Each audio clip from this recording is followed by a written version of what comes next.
nós voltamos a discutir a questão do transporte de ônibus interestadual. O que fazer para atrair aquela pessoa que está com o carro, com a família, passeando de um estado para o outro? Por que ele não prefere a comodidade, a segurança de um ônibus?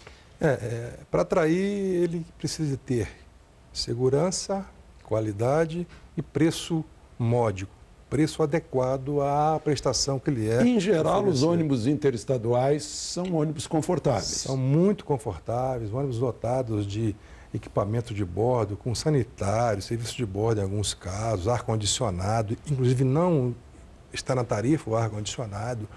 O Brasil é pioneiro e exporta ônibus para o mundo inteiro. Sim. A Marco Polo, a maior fábrica de ônibus que nós temos aqui, tem fábricas em outros países e ela exporta. Os ônibus que nós vemos em outros países... que começou a exportar em 1971, por aí. Possivelmente, quando alguém andar de um ônibus na Europa, na China, vai olhar lá para a plaquetinha e vai ver que é made in Brasil. Né? Mas ele quer isso. Agora, ele quer também o quê? Que haja por parte do poder público uma infraestrutura adequada. Terminal rodoviário, que nós não temos, raras exceções. Aliás, a gente está nivelando por baixo, né? Os aeroportos estão ficando num nível mais baixo, se equiparando aos terminais ao movimento meio maluco das rodoviárias. Há municípios em que o embarque e desembarque é feito para fazer debaixo de um pé de pau, ou seja, no canto, numa esquina onde não tem nem sequer um abrigo da luz ou da chuva para o passageiro. Os pontos de paradas. Difícil, as empresas tentam homologar um posto de autosserviço que tem aí condições sanitárias, higienizados, variedades de alimentação, e é difícil encontrar um estabelecimento que forneça isso. No passado, o DNR, inclusive, ele cuidava de homologar esses pontos de parada. Para uma empresa conseguir parar em determinado local, ela tinha que provar que lá tinha condição sanitária, de infraestrutura, para que então parasse ali os ônibus. Hoje isso não acontece. Eu concordo com o professor. Quanto menos o Estado intervir, melhor. Mas tem que ter alguns parâmetros mínimos que devem ser seguidos. Professor, e os horários de ônibus são compatíveis com as necessidades das pessoas? Olha, eu deixei de viajar muitas vezes de ônibus exatamente porque há escassez de opções para o usuário, né? Digamos que as empresas têm respondido, inclusive, à concorrência cada vez maior em, digamos, de reduzir os horários, né? Até para manter uma certa economicidade. Só que isso é um tiro que sai pela culatra, porque a conveniência é um elemento fundamental para você realmente fazer a viagem. Levando em consideração também outro aspecto que é difícil no mercado de transporte rodoviário, são as grandes distâncias, né? O Brasil é muito grande. Hoje, digamos, a gente vive num turbocapitalismo, né? E as pessoas precisam realmente de viagens, têm de ter velocidade, querem gastar menos tempo no transporte. Então, evidentemente, um país com essas distâncias, o transporte rodoviário, ele vai ter de se especializar, né? Ele vai ter de se especializar em viagens de distâncias médias, curtas, mas para isso ele tem de ter uma conveniência, né? Novamente, digamos, o modelo regulatório que, digamos, transpõe, digamos, para o transporte interestadual, digamos, os modelos de regulação forte de transporte urbano, ou seja, o transporte muito regulado, definindo quais são as linhas, os roteiros, quais são as empresas, isso começa a ser um tiro pela culatra mesmo, porque você deixa que vários operadores que teriam condições de vontade de investir em horários alternativos pudessem realmente melhorar o serviço. Supõe-se que a imposição dessa regulamentação tenha sido baseada em alguma pesquisa de demanda feita com os potenciais passageiros. Será que existe isso? Foi feito, né, intensas pesquisas, mas, como disse, uma coisa é fazer uma pesquisa numa cidade, né?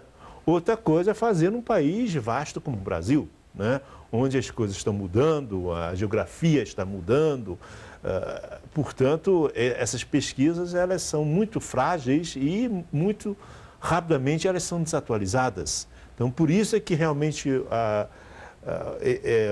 o serviço deveria ser definido, né, muito mais livremente por aqueles que estão na estrada, estão conhecendo as mudanças e realmente não é para uma pesquisa numérica, assim, por maior que ela, mais extensa que ela seja, que você vai ter realmente uma visão mais realista e atualizada do mercado. Doutor Josimar, será que é só impressão minha ou essa questão que se arrasta desde 2008 sem uma solução continua sem solução? Continua sem solução na medida em que o poder público queira criar regramentos muito específicos, regramentos que, não disse o professor, mas que a planilha Excel aceita. Agora, o mundo real não aceita. Quer dizer, se for alguma coisa semelhante à ANAC, a regulamentação das empresas seria aéreas. melhor, porque hoje, de 2008 para cá, as empresas operam por autorizações especiais. Ou seja, a NTT autoriza que haja a operação. Um caráter precário. Um caráter precário, isso, o que gera uma insegurança jurídica muito grande, porque o investidor, sem saber que ele vai ter um horizonte, ele não investe, ou investe minimamente, né? Então, como a ANAC opera, como o transporte aéreo opera, é um modelo ideal, deixando que, como sempre foi feito, o mercado acomoda. A demanda avaliza a oferta e vice-versa. Sempre que houver oferta, porque tem demanda. Se tem demanda, a oferta vai estar lá. O passageiro, ele se mobiliza para achar um meio de se locomover. Se não tiver o ônibus, ele vai buscar o trem, o carro, o avião. No passado buscava o cavalo, hoje se busca a bicicleta nos meios urbanos, não é verdade?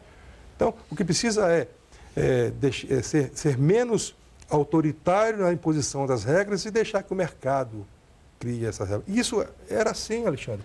Até 93, o mercado era minimamente regulado, mas havia uma grande flexibilização da operação. A empresa aumentava o horário, diminuía o horário, encurtava a linha, aumentava a linha, porque, como disse o professor, surgia um ponto migratório, a empresa chegava até aquele ponto com ônibus. Hoje isso não é possível. E o modelo da agência, que era da Proponto, continua não sendo possível. Aí vai se esperar uma nova licitação para que aquele ponto que surgiu uma demanda seja atendido. O paciente não vai esperar. Aí ele vai buscar o quê? Uma alternativa de transporte. Professor, como é que o senhor vê o fim dessa longa história? Bom, eu acho que a política também é dinâmica, né? A gente vai ver os resultados aí e as mudanças, né, do país vão obrigar a acomodações, né? Então, isso que está aí vão ter que parar para pensar. Bom, vale dizer... O senhor disse que já foi um embate muito duro durante esse tempo Vale todo. dizer que também os órgãos judiciais, né, que têm imposto esse tipo de licitação, né? Então, é importante que não apenas a NTT, eu diria que, digamos, os órgãos jurídicos entendessem, né, digamos, a gente precisa atualizar o conceito de serviço público. Ele está muito rígido, segundo certas regras da 8987, etc. e tal. E digamos, o novo regime do transporte aéreo, ele realmente aportou uma luz. Olha, serviço público ele é essencial. Agora, não significa que a gente tem de regular tudo por tudo, na medida que o mercado responde melhor do que a regulamentação. Se deu certo no transporte aéreo, pode dar certo no transporte urbano. Eu não faria isso. Sim. Né? Mas no transporte estadual vale a pena experimentar. Eu acho que a realidade vai mostrar a necessidade de a gente ousar mais do que os modelitos que estão impostos. Nosso tempo se esgotou. Muito obrigado, professor Aragão. Muito obrigado, doutor Josimar. Se você gostou do programa e quiser fazer alguma crítica ou sugestão, entre em contato com a gente no telefone 4002-2884 ou pela internet no endereço falecomaglobonews.com.br. Mais um programa de interesse nacional na próxima semana. De Brasília, Alexandre Garcia.